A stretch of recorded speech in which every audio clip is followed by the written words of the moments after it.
It's called Cannabinoid hyperemesis syndrome, or CHS, and it causes severe vomiting and abdominal pain with prolonged and heavy marijuana use, and it often goes undiagnosed. As the Canadian government prepares to legalize pot in just a few months, and as the drug gets stronger and more of these dispensaries pop up, there's concern that we will see more and more cases of CHS. As cannabis use becomes more prevalent and more chronic, we are likely to see more cases over time. Is that a concern for you? Well, it is a concern because people are quite uncomfortable with it and they can get quite sick with it, with fluid imbalances and dehydration. So it is something that needs to be recognized. It does require medical attention. Dr. Glenn Bandiera is the chief of emergency medicine at St. Mike's and says they see about 3 or 4 cases come into the ER a month, but there may be more that are not recognized as CHS. I think there is a great degree of unfamiliarity.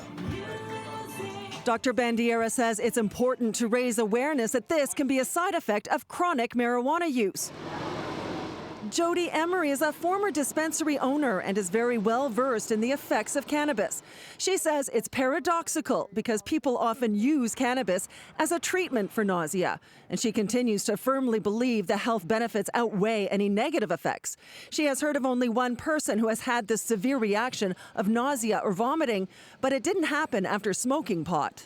A lot of people have said that eating edibles or doing extracts or shatter or dabbing, as it's called, sometimes that can overload your cannabinoid receptors with too many cannabinoids, and they have an adverse reaction. But again, it's such a small number of people, and often symptoms go away within 12, 24 hours of abstinence. Okay, so if you're going shopping. Rare it may be, but in Colorado, which decriminalized marijuana in 2012, doctors say the number of cases of CHS doubled as pot became more available. One ER doctor from Denver tells me his hospital now sees 50 to 70 cases a year. And while much is still not known about the causes, Dr. Kenan Hurd believes potency is a factor. 25 years ago, pot contained about 3.4% THC. Now it's 18.7% on average or stronger, sometimes as much as 30%. He says it's likely a combination. Smoking that big. Now in Colorado, I mean, I can look across the street literally, and I'm looking at a marijuana dispensary right now as I'm driving home. So I could walk there every day and buy more than enough marijuana to use it multiple times in a day.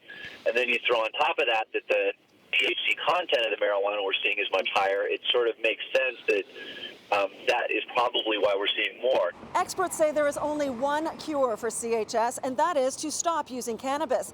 It can take some time, though, for symptoms to disappear, including possible temporary kidney damage from dehydration.